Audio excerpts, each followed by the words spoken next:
Hi guys! Welcome back to another vlog. So sa vlog na ito, magpapack na tayo guys for our Japan trip. So kakauwi ko lang from work, nagmadali talaga akong umuwi guys dahil Monday na ngayon and sabi ko kailangan ko na mag-pack. Hindi ako nakapag-pack this past weekend kasi nag-staycation tayo guys sa East Hotel and Suites, diba? Tapos Sunday na tayo ng hapon nakauwi and nagpahinga lang talaga ako kaya sabi ko sige, isingit na lang natin yung pagpapack dito sa weekdays bago tayo umalis. So ayan, nakikita nyo guys, sinuot ko yung shawl natin para sa intro kasi nga packing for our autumn trip, diba? But ubalin muna natin. So ito na guys, magpapack na nga tayo for our Japan trip. Aalis tayo guys ngayong Thursday na October 26 and we're gonna stay in Japan until November 4. Ang tagal, diba guys? This is the longest na yata na magsistay ako sa Japan and it's going to be my 6th time sa Japan. Parang Japan is my most visited country talaga, diba? Biruin nyo pang-anim na natin guys sa Japan.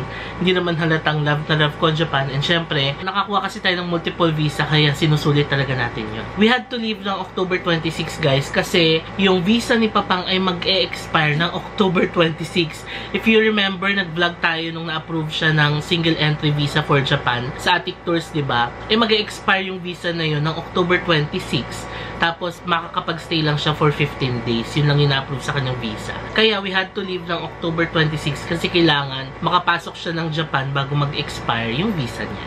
So, ganun yun, guys. Ang unang plano ko talaga, 28 pa aalis. Para hindi na ako mag-leave ng 26, 27, diba? Ang magiging leave ko na lang is yung next week, yung October 31 and November 3. Pero, yun nga, dahil doon, kailangan namin umalis ng October 26. Ang haba ng intro ko, guys, no? So, ang pupuntahan natin sa Japan ay Osaka, we'll go to Hiroshima, pababa ng Kyushu area, diba? We'll cover 3 different places ngayon. Sa Osaka, we're gonna visit again the Universal Studios Japan. Siyempre, dadalhin ko si Papang doon. Tapos, we'll visit other places in Osaka, Dotonbori, Kurumon Market, Shinsekai. Tapos, iniisip ko pa if we go to Kyoto, Kobe, Nara. Ayan. Dami natin pupuntahan guys. Gabi, isipin nyo 10 days itong trip natin. Kaya, super excited talaga ako. After Osaka, we're gonna ride the bullet train pababa ng Hiroshima. Tapos, we'll explore Hiroshima, pababa ulit ng Kyushu area. We'll go to Fukuoka. Siyempre, we'll visit Tita Maylin, pinsan ni Papang yun. So, talagang i-visit natin siya. We're gonna go to premium outlets ulit sa Tosu. And we'll visit some other places pa around the Kyushu area. We'll go to Nagasaki. Tignan natin if we can go to Beppu. And marami pa guys. Diba? Kaya super duper excited ako sa Japan trip na ito. So, tara, simulan na natin ang pagpapak. Okay, simulan na natin guys. Ito, nilagay ko na yung mga undergarments ko. Hindi ko na papakita guys. Pero nandito yung brief ko, socks, tapos yung mga handkerchief nilagay ko sa isang ganito. Para lahat ng undergarments nakaganito. Sa Shopee ko nga pala nabili ito guys. So ayan. Next naman is itong mga t-shirt. Siguro guys nakikita nyo na yung mga outfit natin. No? Mga neutral colors lang talaga ang gusto kong suotin. White, black, brown, cream, beige, yung mga ganyan. So yung mga dinala kong t-shirt ay puro white, black, and gray, and blue. All neutrals guys. Karamihan dito ay nabili natin sa GU, sa Uniqlo, H&M. So, dyan lang naman ako namimili ng t-shirt. So, ayan. Actually, kulang pa nga ito pero tignan natin, baka bumili na lang tayo doon sa GU. So, ngayon, ilagay na natin siya dito. Pag nilalagay ko siya, guys, niro-roll ko siyang ganyan. Para mas madali siyang mailagay. Sige, ipasa ko muna lahat. Okay, success guys. Ayan, nailagay natin. O, diba? Saktong-sakto lang siya. Mga 10 shirt yata itong dala ko. Kulang pa to kasi usually nagpapalit-palit ako, diba? Sa umaga, sa gabi, ganyan. Pero naisip ko rin kasi, baka hindi tayo masyadong magpalit ngayon kasi nga malamig. Nagpapalit lang naman ako dahil pinagpapawisan yung shirt ko, ganon. So, we will see. So, ito na yung ating mga t-shirt. Okay guys, so next naman ay yung mga pants. Bali, ang inimpake kong pants ay 4 lang. So, uulit-ulitin lang talaga natin siya guys. Parang isang pants for 2 araw, ganon. Pwede na yun, diba? Kasi kaysa naman magpalit tayo ng pants everyday, hello, ang bigat. Okay lang naman magpaulit-ulit, diba guys? Ay actually, 3 lang pala yung pants na i-impake ko kasi yung isa baka suotin natin papunta. So we have 1. Ito yung pants na nabinili ko sa Uniqlo, kulay black siya. This one is from M Playground na kulay gray na pants. Tapos M Playground rin na cream na pants. So 3 yan. Tapos nagdala lang ako ng shorts pang extra. Baka kailanganin natin gamitin but I don't think magagamit natin siya. O ito na guys, nandito na yung pants natin. Ayan.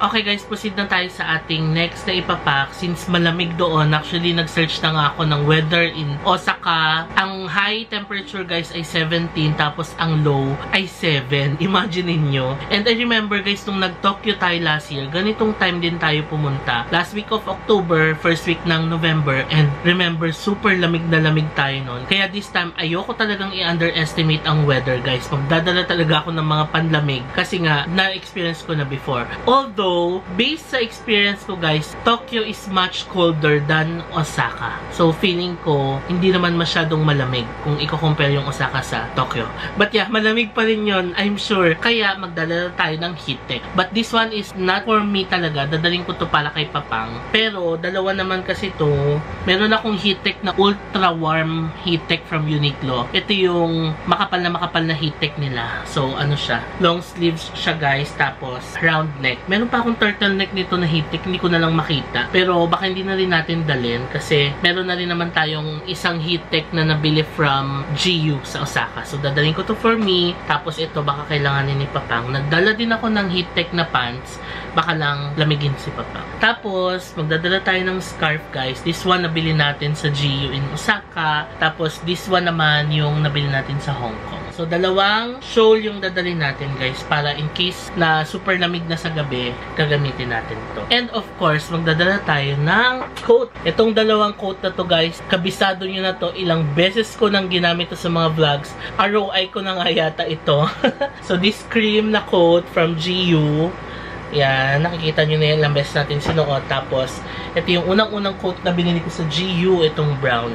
So, dadalhin natin tong dalawa. Pero, nagbabalak akong bumili ng iba pang coat, guys, para may magamit tayo. Kasi aside dito sa autumn trip na to, marami pa tayong mga malalamig na trips na pupuntahan sa mga susunod na panahon. Kaya, mag-i-invest tayo ng coats. Okay, nalagay ko na siya, guys. Ayan. Diba? Sobrang useful talaga niya.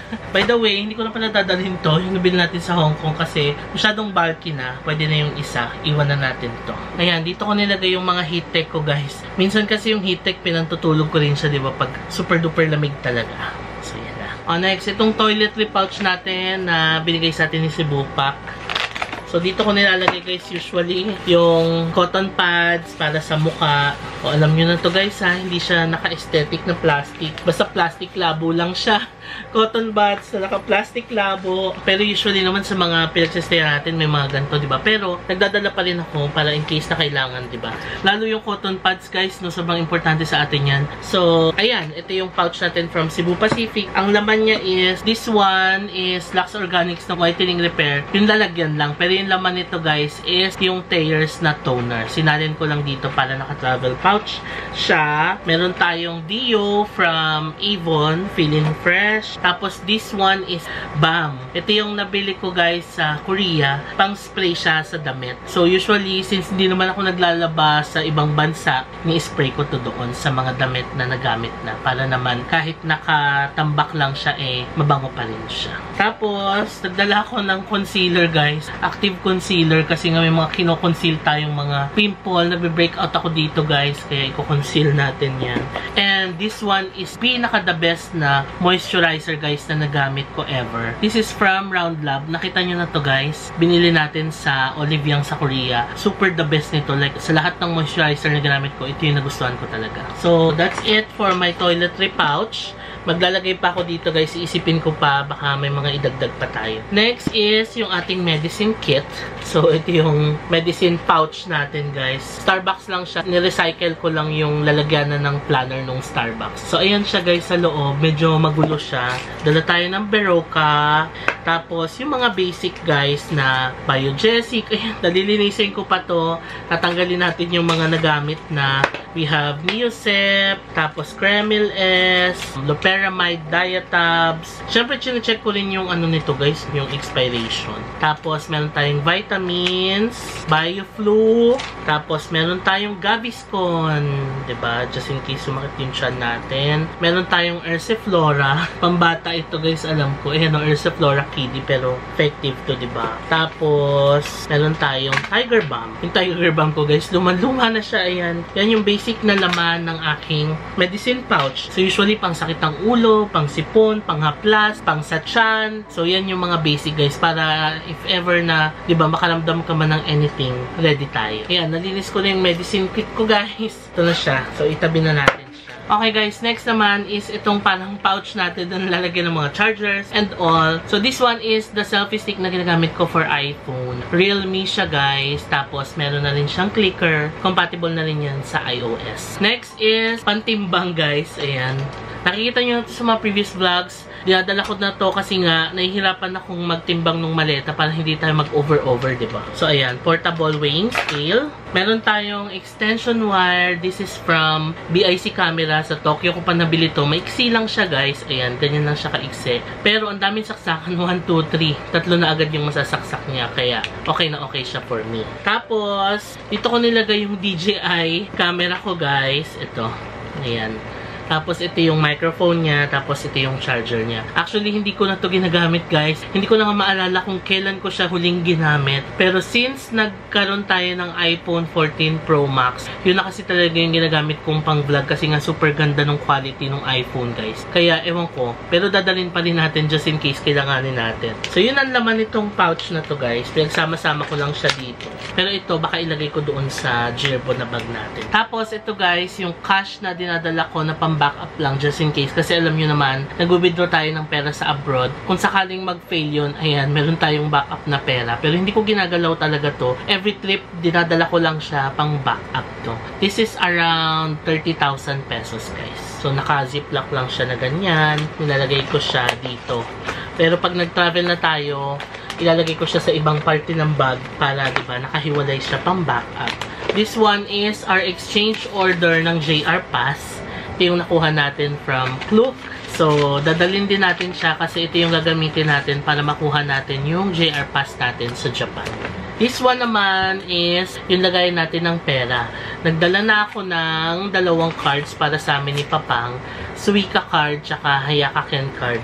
Magagamit natin kasi aside from JR Pass, magte-trend pa rin naman tayo, diba? So, luludan ko na lang to.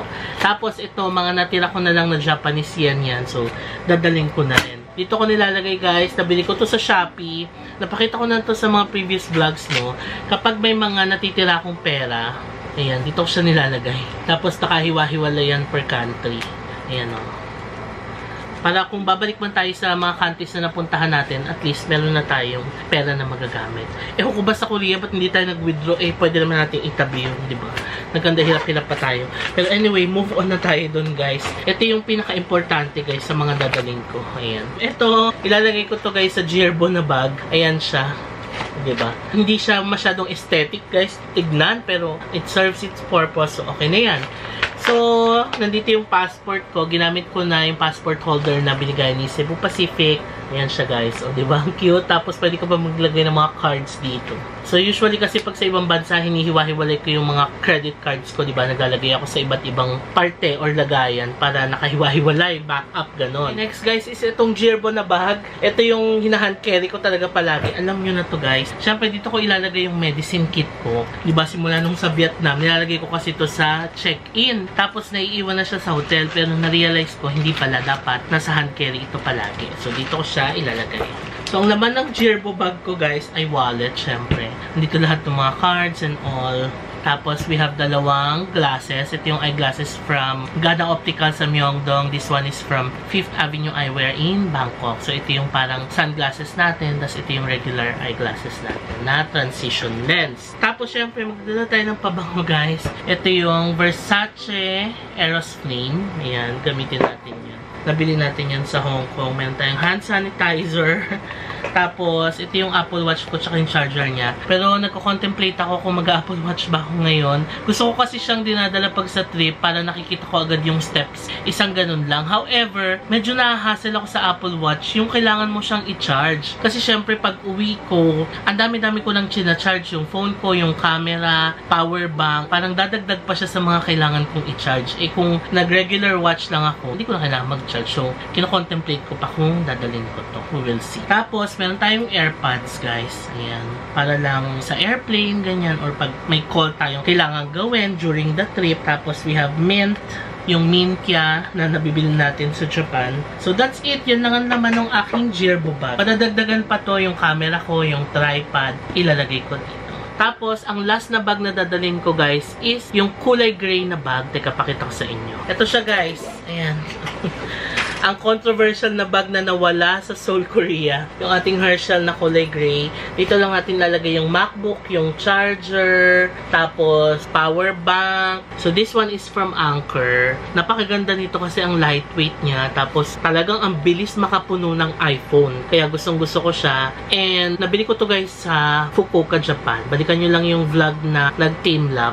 Doon ko yata siya naisama. So, yan. Anker from BIC Camera in Japan. So, ito guys, balik tayo sa Herschel na bag. Ang ilalagay ko lang dito is yung MacBook, yung charger, power bank, tapos yung hard drive ko, dadalhin ko rin kasi siya. And then, yung ibang mga toiletries, baka ilagay ko dito yung mga kakailanganin ko, like yung mga toothbrush, ganyan, panghilamos. So, dito ko yan siya ilalagay. So, ngayon, okay na yung mga gamit natin, ilagay na natin siya sa maleta. Okay, ito na siya guys. Ayan, ganyan lang natin kabilis na empake, diba? Ito naman ang kagandahan kapag meron kang mga ganitong travel pouches kasi ilalagay mo lang yung mga gamit, isusok-sok mo lang siya sa maleta, and that's it. Ayan na siya. O, diba?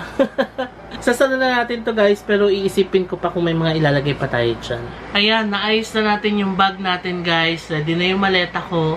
Yung Herschel ko, ayusin ko pa yan. Baka meron pa akong mga nakalimutang ilagay. Meron pa naman tayong 2 days. Pinilit ko talaga mag-impake ngayong Monday guys. Kasi nga, Thursday na tayo aalis. Ipapasok pa ako ng Tuesday and Wednesday. Super busy, marami pang meetings na gagawin. And baka hindi na tayo makapag-impake sa gabi. Kasi na-anticipate ko na maghahabol tayo ng mga kailangan gawin kasi nga maglo-long weekend, and syempre diba sa corporate employee sinasabi ko naman na hindi ko talaga pinapabayaan yung trabaho ko. Gusto ko na kapag nagbakasyon ako, wala na akong iisipin pa na nakalimutan kong gawin to, yung may nakapending na trabaho, kasi syempre diba aminin nyo naman, tayong mga nag-work sa corporate, ang hirap naman yung magta-travel ka tapos iniisip mo yung trabaho mo na may problema sa work, may hindi ka nagawa, ganon. So ako personally, hanggat maaari, ayoko nang ganon. Pang hirap mag-isip ng trabaho during the travel. Maganda yung nagta-travel ka tapos sobrang clear yung mind mo, diba? Kaya sobrang may enjoy mo yung vacation mo. So, ganun. Kaya sabi ko, sige, mag-pack na tayo ngayong Monday para in case na may mga makalimutan man ako, may time pa tayo, Tuesday and Wednesday, na maisama pa yung mga kailangan nating dalhin. So, that's it guys for our packing vlog for our Japan trip. Again, I'm super excited sa Japan trip na ito kahit na pang-6 na beses na natin sa Japan. But this time will be very different dahil kasama natin si Papang, and then iba't ibang prefectures yung pupuntahan natin. So, excited na ba kayo guys? Ako am super excited na dahil ayan na, my favorite season is back. Lamig season. Ayoko talaga ng init season guys. Kaya super excited talaga akong bumisita sa mga malalamig na countries this